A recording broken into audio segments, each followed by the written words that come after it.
Hey everyone, it's Robert from On My Turntable. Hope you're having a great evening this evening. It's a Sunday evening. Tonight I wanted to discuss um, how bands change, how they evolve, maybe sell out. I don't mean concert-wise, I mean sell out to the powers that be, change their style, not necessarily for the good, but for the better. And I've chosen two bands in particular that I'll discuss in a little bit. But before I do, please hit the like and subscribe button below. Thank you to all that have liked and subscribed so far. I greatly appreciate it. I want to continue to put great content out there to be informative and to show you guys some great bands and artists that I have in my collection. So the two bands I wanted to talk to tonight are Aerosmith. Okay. So this one here, their debut album. This one here, Rocks. Also, you take Draw the Line, you take Toys in the Attic, and to go from that to go to, you know, albums like Pump and the Armageddon soundtrack and the ballads and the weird videos. Steven Tyler's decision to go country. So they've taken a core, and this is just my opinion, of course, you can have your own opinion, and I've seen these guys a number of times, and I love the band, don't get me wrong, but why, when you have a formula that works, why change the band, and why change the format of the band to conform to higher powers such as producers and videos and record labels and everything else. I look at bands like AC/DC, who hasn't changed one iota, and because of circumstances they changed their lead singer, and they changed their guitar player because of a loss, but their format, their music format hasn't changed. I look at the Stones or even Who. They've changed their style, but they haven't conformed. They haven't gone that route. And I think mainly in the Stones case because of Keith Richards. He's always said that he doesn't like rock music, but he loves rock and roll, and I think that's what's kept them their staple sound. And you know, it's a Stones sound when you hear that first note played by him. So you often wonder why bands like that go that route, and U2's the same. They were a great statement type of band when they first arrived. Then they went that disco phase and everything else, and you know, Queen went off in a different direction, not taking anything away from the players, the band members, but you just wonder. Yes, I know bands have to evolve, bands have to change, bands have to adapt, but to drastically change in that direction is just something that I don't understand. One band in particular that come on, let's go. Someone's staring at me, wants to be in the video. One band in particular that I loved ever since I heard their first album. And I said, what is this? It's just amazing. This blast of horns, this blast of this guitar player. Like, what is this? It's Chicago and Chicago Transit Authority. You know, great players, great horn section, amazing drummer, three great lead singers in the band. A double album for their first album. A double album for their second album, and I think their third album was also a double album. What band puts double albums out in the beginning?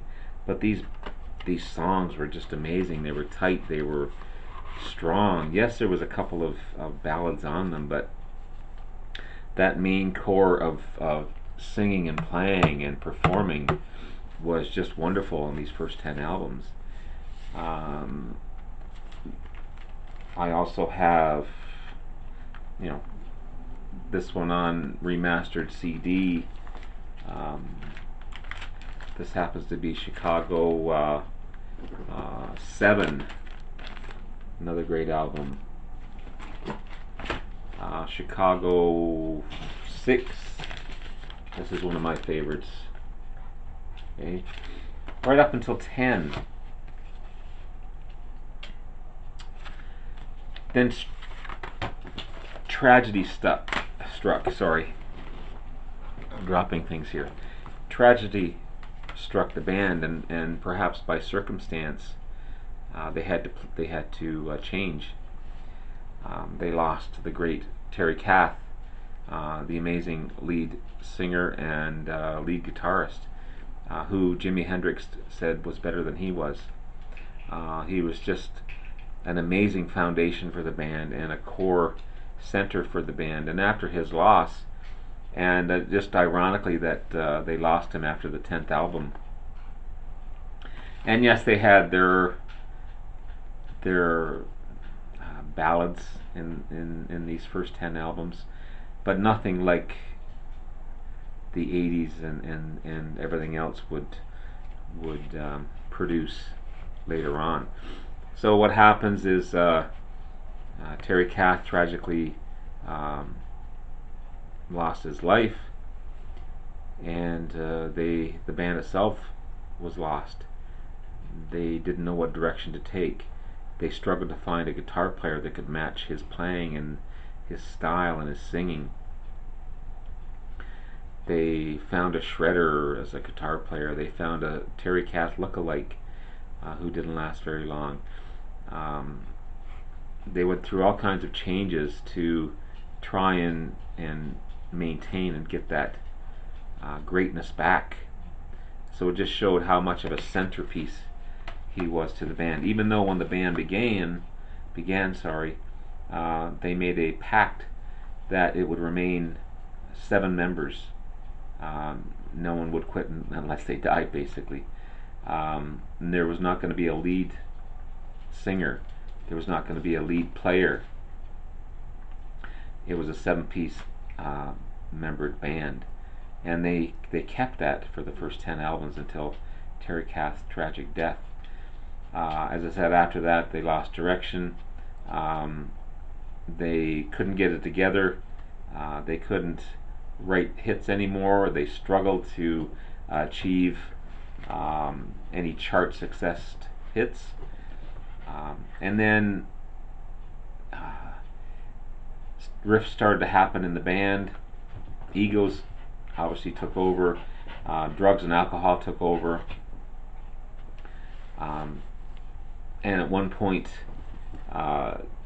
David Foster, the producer, you can't take away his greatness, but his ego says that he's great as well, because at one point in a documentary about Chicago, there's a picture of him with all these awards on his piano and says, "I must be great, look at all the awards I've gotten." I mean, who says that? You know, it's one thing to be great, to win awards, but it's another thing to show off like that. And he took the band in a different direction. He brought Peter Cetera up front as a lead singer. He went with a format of pure ballads because that's what was making money. Peter Cetera, who was never a front man in the beginning, he was very shy and very in the background. An amazing player, an amazing singer, don't get me wrong, but it brought him forward. When they shot videos, they had to focus on one main singer, which of course was Peter Cetera. Peter Cetera didn't want any horns in his songs, so the guys had to struggle to find instruments to play so that at least they could stay in the band or be part of a record. Robert Lamb didn't want to write or sing anymore because he felt he was being shunned by Cetera and Foster. So it was an interesting time for the band. Um, Again, not taking anything away from the greatness of Peter Cetera and his singing and playing, but um, you often wonder why, when they formed, they decided that it was 7 members only. Everyone had a say. Um, it was no one was the leader to go from that to the other side of it, where it became all about one main person. The band really should have been called Peter Cetera and Chicago, because that's what it was like. Um, and he eventually, of course, left the band. He says he was forced out, perhaps because of the circumstances. David Foster, in the documentary, kind of um, said afterwards he maybe shouldn't have gone so far in order to do that. Maybe it was a mistake, but the damage was done already. And again, the band itself, amazing band. Um, Rock and Roll Hall of Fame, where again Peter Cetera didn't join. He didn't become part of it, even though he was invited to play and he was invited um, to perform. But he wanted it under his own terms, and the band didn't accept that. So it's a tragic story of greatness to the fall, basically. Even though, again, one of the most successful bands out there, but to go for, just like Aerosmith, to go from a main core of style of music to what they became and what they're known of. Chicago is pretty much known as a ballad band, but if you look at their earlier videos and listen to earlier songs like 25 or 64 and the cover of I'm a Man and Beginnings and all those great songs and the great horn sections and the great drumming and the 3 vocalists, completely different band than what they are known for today. So anyway, that's my rant about bands that have changed or conformed or sold out in many cases.